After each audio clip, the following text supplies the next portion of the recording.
በማየት ሳይሆን እኛ በእምነት እንመላለሳለን። መኪና ስትገዛ መኪናው ፊት ለፊት ቆሞ አስፈትሼ ነው ውል የምትገባው። ከእግዚአብሔር ጋር ውል ስትገባ ምንም የሚታይ ነገር የለም። ወደ ግራና ወደ ቀኝ ተለያይቶ ተጣልቶ የሚሄድ ጫማ ላይ ይሄርክ እግዚአብሔር ካች ይልና አበለጽጋለሁ ይላል። በባዶ ሜዳ ከእግዚአብሔር ጋር ውል ትገባለህ። ይሄ ውል የእምነት ውል ነው። እግዚአብሔር ታማኝ ስለሆነ በተናገረበት በአመቱ በተናገረበት በሶስተኛው አመት ድንገት ባለጠጋ ያደርጋል። ዝቅ ብሎ እየሄዱ ግድ የለም አንድ ቀን ቀና አላሉ። እግዚአብሔርን በመተማመን የሚጠባበቁ ግድ የለም እኔም የምስቅበት ቀን አለ፣ ግድ የለም አንድ ጊዜ በእኔ ምክንያት የመነጋገሪያ ርዕስ ይሆናል ይላሉ። ዛሬ የማካፍላችሁ የመጽሐፍ ቅዱስ ክፍል ትንቢተ ኢሳይያስ ምዕራፍ 40 ከቁጥር 31 ጀምሮ ያለው ክፍል ይሆናል። ከኔ ጋር አብረን እንከፋፈላለን። እግዚአብሔርን በመተማመን የሚጠባበቁ ግን ኃይላቸውን ያድሳሉ፣ እንደ ንስር በክንፍ ይወጣሉ፣ ይሮጣሉ፣ አይታክቱም፣ ይሄዳሉ፣ አይደክሙም። ኃይላቸውን ያድሳሉ፣ እንደ ንስር በክንፍ ይወጣሉ፣ ይሮጣሉ፣ አይታክቱም፣ ይሄዳሉ፣ አይደክሙም። የመልእክቴ ርዕስ ጉዞአችን የማያቋርጥና የማይቆም ነው። እያደረክ ያለው ጉዞ የማያቋርጥና ፈጽሞ ሊቆም የማይችል ነው። ጉዞአችን የማያቋርጥና የማይቆም ነው። እደግማለሁ፣ ጉዞአችን የማያቋርጥና የማይቆም ጉዞ ነው። ልትወድቅ ትችላለህ፣ ነገር ግን ሊቋረጥ አይችልም። ድካም ሊያጋጥም ይችላል፣ ችግር ሊያጋጥም ይችላል፣ በመሃል ሐዘን ሊያጋጥም ይችላል፣ ነገር ግን አይቋረጥም። በመሃል አንዳንድ መሰናክሎች ሊያጋጥሙ ይችላሉ፣ ነገር ግን አይቋረጥም። በመሃል መውጣትና መውረድ ሊኖር ይችላል፣ ነገር ግን አይቋረጥም። በሁኔታዎች ውስጥ ከፍ እያለ የሚሄድ ጉዞ የኔ ጉዞ አይቋረጥም ይበል አንድ ሰው።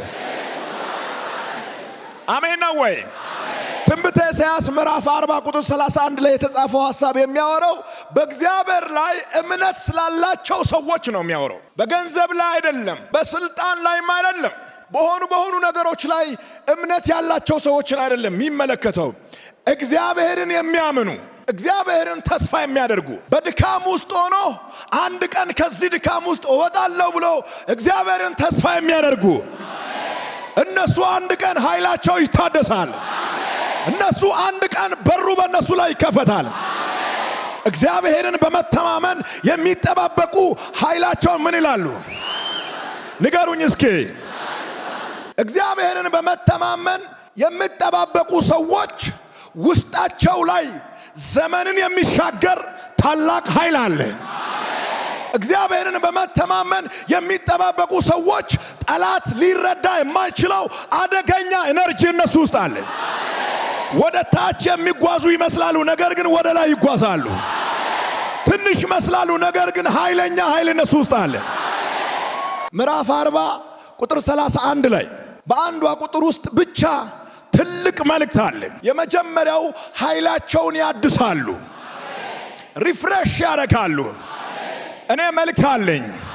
ከዚህ ሜሴጅ በኋላ ከዚህ መልእክት በኋላ መንፈሳዊና አካላዊ ተሐድሶ ይሆናል። መንፈሳዊና አካላዊ ተሐድሶ ይሆናል። አንዳንድ ሰዎች እጥፍ በሆነ ፍጥነት ይበራሉ። አንዳንድ ሰዎች እጥፍ በሆነ መገለጥ ይገለጣሉ። አንዳንድ ሰዎች እጥፍ በሆነ ቅባት ይገለጣሉ። አንዳንድ ሰዎች እጥፍ በሆነ ዕውቀት ይገለጣሉ። ነገሩ አጠገብ ያለውን ሰው እጥፍ በሆነ ቅባት ትገለጣለህ፣ እጥፍ በሆነ መገለጥ ትገለጣለህ። ከኃይል መታደስ በኋላ አካላዊና መንፈሳዊ ተሐድሶ ይሆናል።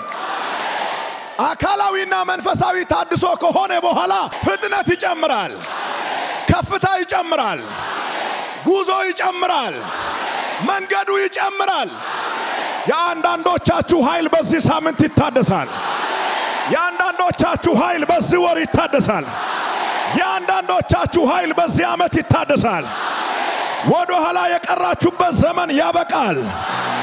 የቀደሙትን የምትቀድሙበት ዓመት፣ ቀዳሚዎችን የምትቀድሙበት ዓመት፣ የሄዱትን አልፋችሁ የምትሄዱበት ዓመት። በጣም ብዙ ሰዎች እዚህ ውስጥ አላችሁ። ጊዜያችሁ እንዳለፈ የምታስቡ፣ ወደ ኋላ ቀርቻለሁ፣ ከዚህ በኋላ መድረስ አልችልም የምትሉ ሰዎች እግዚአብሔር አምላክ እጁን ሲዘረጋ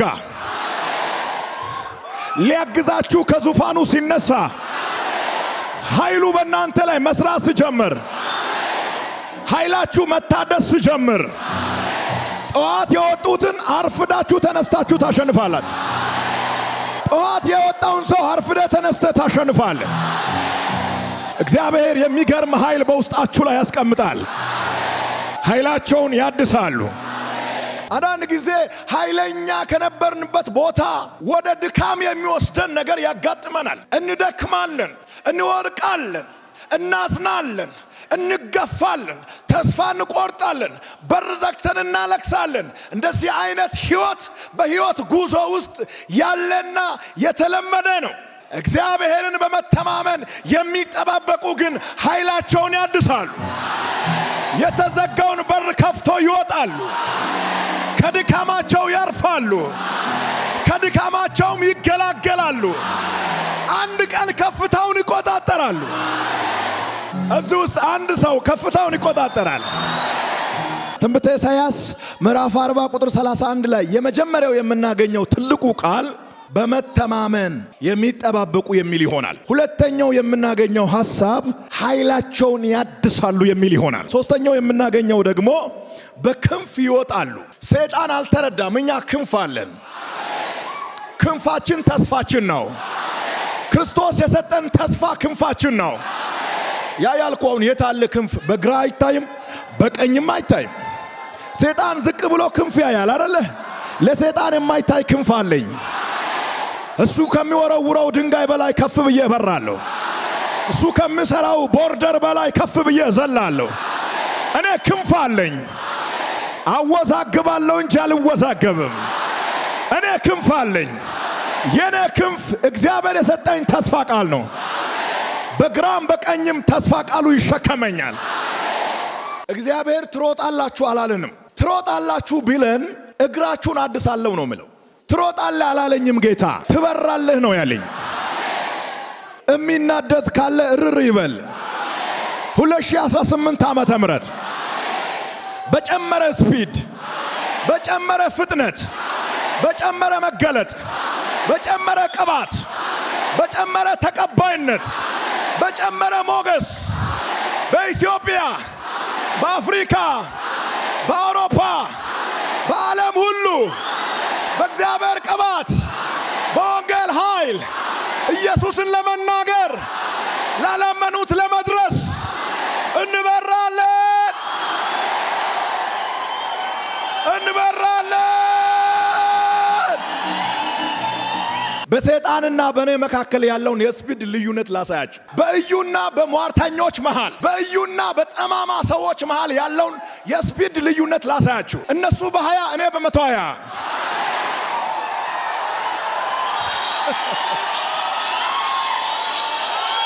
መተተኞች በ20 እኔ በ120። ሟርተኞች በ20 እኔ በ120። እስኪ አንድ ሰው እኔ ቀድም ያለው ይበል። በእናንተና በጠላቶቻችሁ መሃል የሚገርም የፍጥነት ልዩነት አለ። 1 ዓመት የሚፈጀውን መንገድ በ1 ሰዓት እደርሳለሁ። 1 ወር የሚጠይቀውን መንገድ በ1 ደቂቃ እደርሳለሁ። እኛ ልዩነት አለን። ለምን? በቃ በክንፍ ምን ይላሉ? ይወጣሉ። በነገራችን ክንፍ ለመውጣት ይጠቅማል።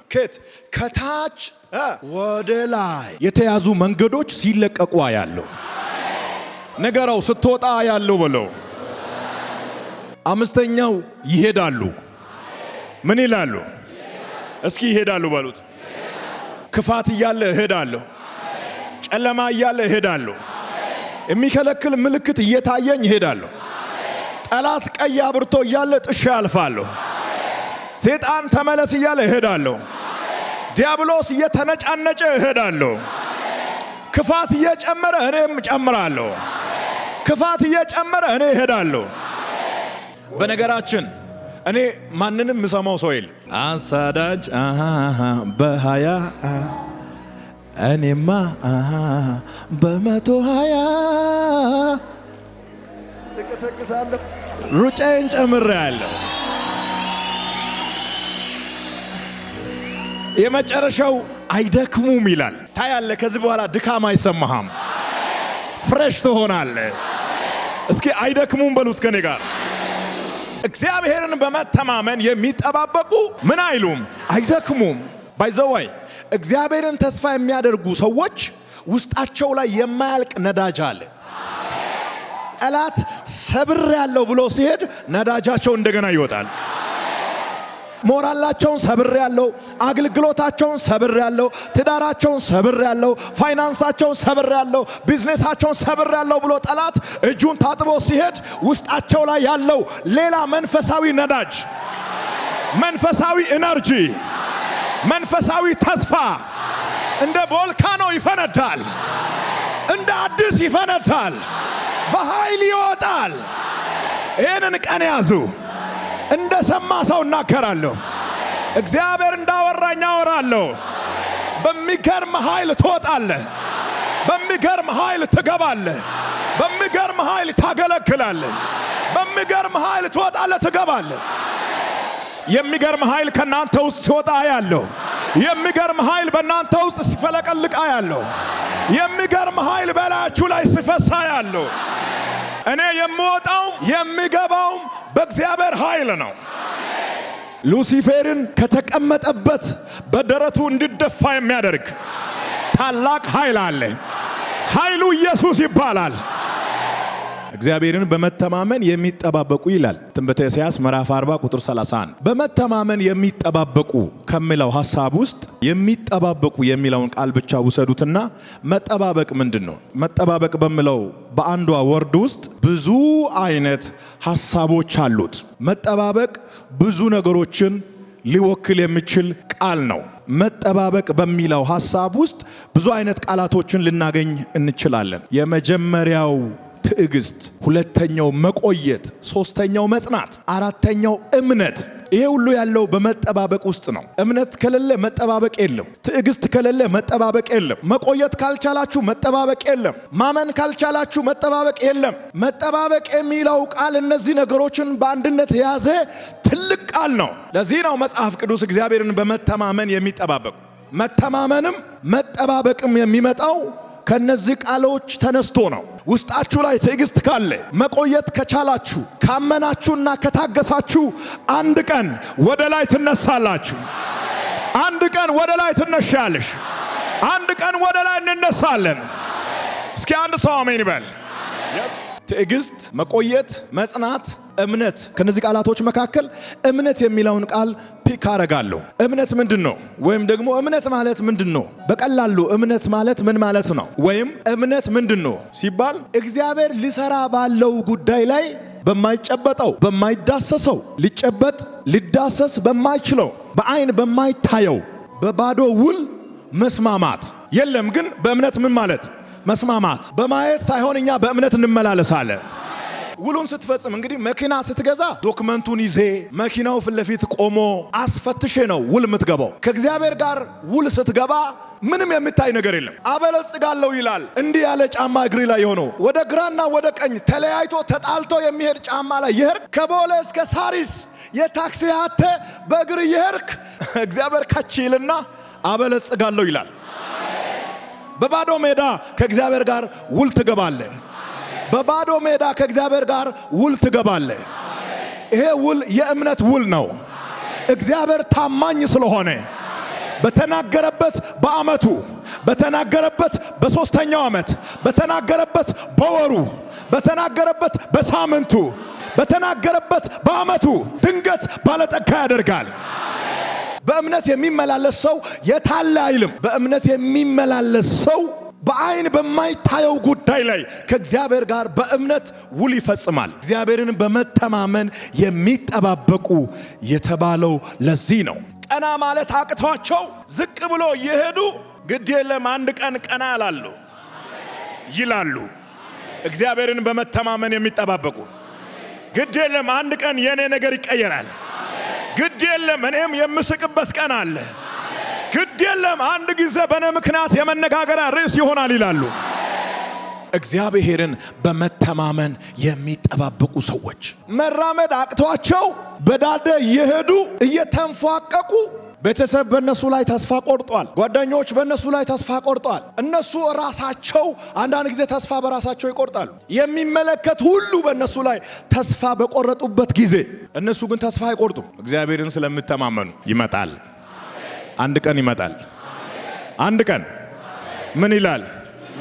ዛሬ ሁኔታ ቢያበሳጭ፣ መከራ ቢኖር፣ ድካም ቢጭን የሚጠባበቅ ሰው አይደክምም። ምክንያቱም ታማኝ የሆነው ተስፋው በሁኔታ ላይ አይደለም፣ ሁሉን በሚችል እግዚአብሔር ላይ ነው። የእግዚአብሔር ጊዜ የሚጠባበቅ ሰው እንደ ንስር ከፍ ይላል። በችግርና በፈተና መካከል ቢሆንም የእግዚአብሔር ኃይል ከኛ ጋር በመኖሩ ልንቀጥል እንችላለን። ኃይሉ ከቶ አይቀንስም። በማይቀንስ ኃይል መሄድ። እግዚአብሔርን ተስፋ የሚያደርጉ ሰዎች ኃይላቸው አይቀንስም። ኃይላቸውን ያድሳሉ ማለት ዛሬ ደካሞች ብንሆን ነገ በእግዚአብሔር ኃይል የተሞላ ሰው መሆን እንችላለን።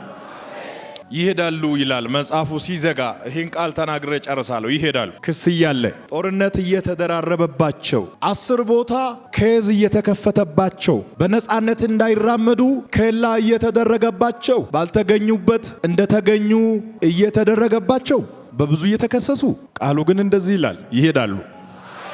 ዝም ብሎ ይሄዳሉ። አይሰሙም። ይሄዳሉ። አያቋርጡም። ይሄዳሉ። አይታክቱም። ይሄዳሉ። አይደክሙም። ይሄዳሉ። በከፍታ ይሄዳሉ። በቅባት ኃይል ይሄዳሉ። ኃይል እየጨመረ ይሄዳሉ። ተቀባይነታቸው እየጨመረ ይሄዳሉ። ጉዞአችን የማያቋርጥና የማይቆም ጉዞ ነው። ሃሌሉያ! መተተኞች ይስሙ። ጉዞአችን የማያቋርጥና የማይቆም ጉዞ ነው። በጣም አደገኛ ጫና እየተደረገብን ሊያደክሙን የሚችሉ ተጨባጭ ሁኔታዎች እያሉ ግን አንደክምም። ምንድነው ሲባል መቆሚያችን የእግዚአብሔር ኃይል ነው። ከፊትም ከኋላም ደግፎን የሚያቆም ኃይል አለን። ይህ ኃይል የእግዚአብሔር ኃይል ይባላል። ለዚህ ነው ማንደክመው። ሟርተኞች ይስሙ። ዝም ብለህ 50 ሺህ ብር 100 ሺህ ብር አትጨርስ አንተ ሟርተኛ። እነሱ እየከፈሉ ይገነባሉ፣ እኔ እየተናገርኩ አፈርሳለሁ። ዛሬ ከእግዚአብሔር ያልሆነ ነገር አከርካሪው ይሰበራል። ይህ ቃል ይመቸኛል። ባይዘዋይ እኔ ጥሶ የሚመጣ ካለ አከርካሪውን ነው የምሰብረው። አከርካሪው ከተሰበረ ግራ ወደ ቀኝ ነው እንዲህ ነው የሚሄደው። ጠማማ ኮለን ታውቃለህ? ወደዛ እኮ ነው የሚሄደው፣ ግን ወደዚህ ይመጣል። ለዚህ ነው እኔ አከርካሪ የሚመቸኝ። እኔ ጋር እንዳይመጣ እኔ ጋር ስመጣ እመታውና ወደዚህ ነው ምልከው። አከርካሪው ተመቷል። ብልብሚ እመኑኝ።